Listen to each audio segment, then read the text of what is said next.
In the mountains of North Carolina, there is a house that was never supposed to survive. Not the winters, not the taxes, not the death of the man who built it. And yet, it is still standing. 250 rooms, 4 acres of floor space, under a single roof. A library built to hold 10,000 books. A swimming pool buried in stone. 65 fireplaces that once had to be fed by hand, every single day, no matter the season. For a brief, glittering moment at the end of the 19th century, it was the largest private home ever built in the United States. It was supposed to last for centuries. It was supposed to shelter generations of the same family, the way a fortress shelters a kingdom. Instead, within 20 years, the man who built it was dead. Within 30, his widow was quietly calculating how many more winters she could afford to keep the lights on. Within 50, a piece of America's national art collection was hidden inside its walls in total secrecy, guarded around the clock, while the rest of the country had no idea it was there. This is the story of Biltmore, and it is not a story about architecture. It is a story about what happens when a fortune outgrows the man who built it, and what a family has to sacrifice, quietly, decade after decade, just to keep a dream from collapsing under its own weight. Hi viewers, quick question before we go further. If you inherited a house so expensive it could bankrupt you, would you keep it or would you walk away? Drop your answer in the comments. I really want to know. Because that is the exact question one woman was forced to answer. Not as a hypothetical, not over dinner, but with lawyers in the room and the numbers already in front of her. Every grand house has a beginning that looks like triumph. Biltmore's beginning looked like nothing less. A young man, barely in his 30s, richer than almost anyone alive, walked into a quiet mountain town and decided he would build something that had never existed in America before. He was not what people expected from a man with his name. He did not want parties. He did not want to be looked at. He wanted mountains, and quiet, and a library large enough to disappear into. What he built instead became something far larger than a private retreat. It became a machine. A beautiful, staggeringly expensive machine that consumed money the way a furnace consumes coal, constantly.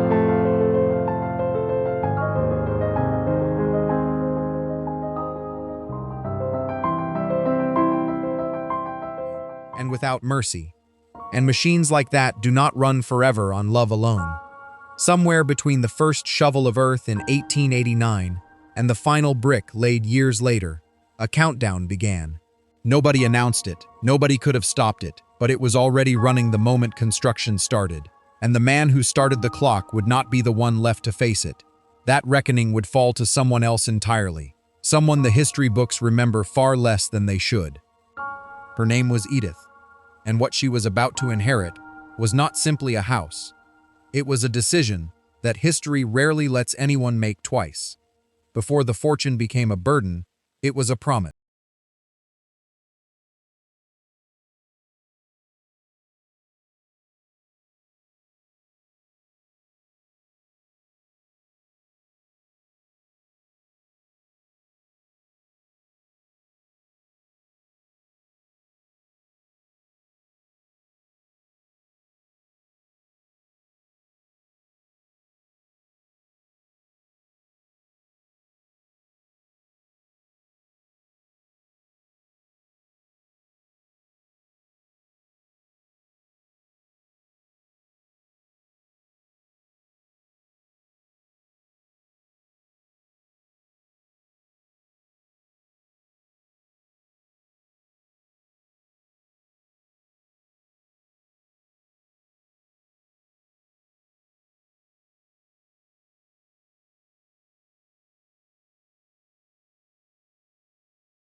Electric lighting, central heating, An indoor pool, decades before such a thing existed in ordinary American homes. More than 1,000 workers labored on the mountainside at the height of construction, stonemasons, carpenters, engineers who had never built anything at this scale, because nothing at this scale had ever been attempted by a private citizen in America. 6 years, that is what it took.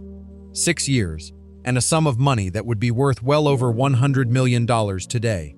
And on Christmas Eve of 1895, George Vanderbilt finally opened the doors. Picture it. Snow settling on the mountains outside, firelight moving across stone walls 3 stories high. A young man, barely 33 years old, standing in the house he had built from nothing but ambition and inherited wealth, believing, in that moment, that he had built something permanent. He had not, because a house this size does not simply exist, it has to be fed, every single day.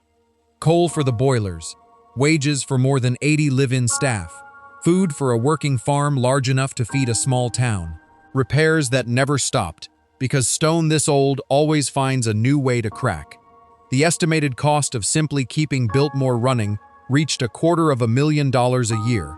In 1890s money, George believed his fortune could absorb it forever. He was about to find out exactly how wrong that belief was, and the warning would not come from the house at all. It would come from Washington. For nearly 2 decades, the arrangement held, not comfortably, not without strain, but it held.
Then, in March of 1914, he traveled to Washington for a routine medical procedure. Complications from appendicitis. Nobody expected what came next. George Washington Vanderbilt II died on March the 6th, 1914. He was 51 years old. The telegram reached Biltmore before the shock did. And in that single moment, everything he had built, the mountain, the chateau, the farms, the forests, the debts nobody had spoken aloud, became someone else's problem to solve. That someone was his widow. She was 43 years old. She had a teenage daughter, and she now controlled one of the largest private houses ever built in America, a house that, as it turned out, was already spending more than it earned. She sat down at her husband's desk in the library he had built to hold 10,000 books, and she began going through the numbers herself. What she found should have terrified her into walking away completely. Her name was Edith Vanderbilt, and what she was about to do next would either save Biltmore forever or be the decision that finally let it fall. The ledgers told her exactly what she feared. Operating costs alone were still enormous. Farms and timber brought in some income, but nowhere near enough. The difference had always come from her husband's investments, and those same investments were now smaller, taxed, and shrinking further by the year. Left unchanged, the math was brutal in its simplicity. Within a decade, the money would run out completely. She had 2 choices. She could sell everything now, walk away with what remained, and let history remember Biltmore as a beautiful mistake. Or she could do something almost no woman of her class and generation had ever been asked to do. She could run it. Edith chose to fight. The first decision was the hardest.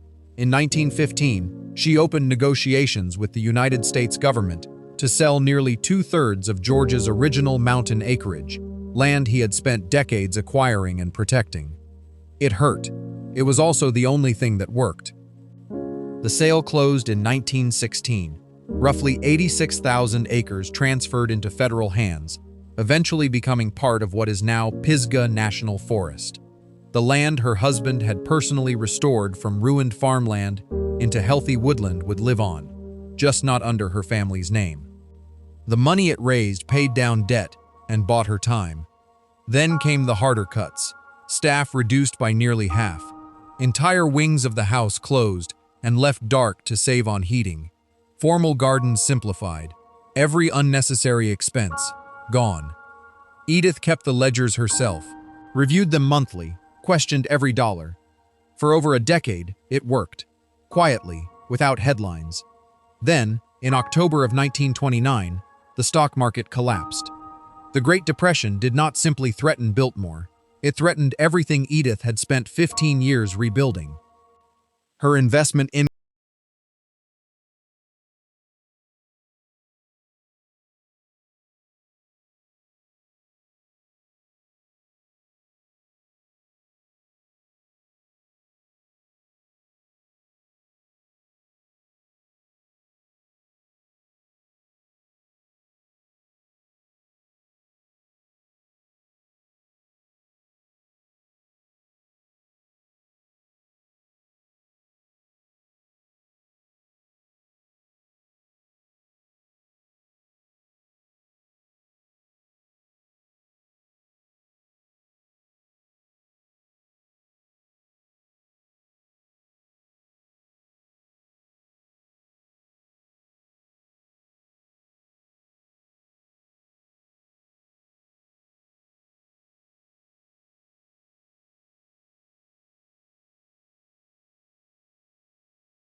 Second World War, in complete secrecy, crates began arriving under cover of night, carrying masterworks from the National Gallery of Art in Washington, hidden inside Biltmore's walls for safekeeping should the Capitol ever come under attack. Paintings worth millions, guarded quietly, unknown to almost anyone outside the estate. The house that nearly collapsed under its own weight had become, for a few wartime years, a vault for a piece of the nation's soul. George Vanderbilt built Biltmore to be a private paradise. It was Edith who turned it into something that could actually last, something willing to change what it was, just to keep existing at all. Today, Biltmore still stands in those same Blue Ridge Mountains, drawing over 1 million visitors every year. Every fireplace, every stone, every surviving acre carries the weight of that decision she made alone in 1914. The decision to fight for something everyone told her to abandon. But Biltmore was not the only house like this, because just a few hours north, along the rocky coast of Newport, Rhode Island, another family built something even more extreme, a summer cottage so absurdly expensive that it made Biltmore look modest by comparison. And in the next video, we're going inside that house, the one built to be occupied for only 8 weeks a year, and the family fortune that could not survive the century that followed. You will not believe what it actually cost them to keep the lights on for a single summer.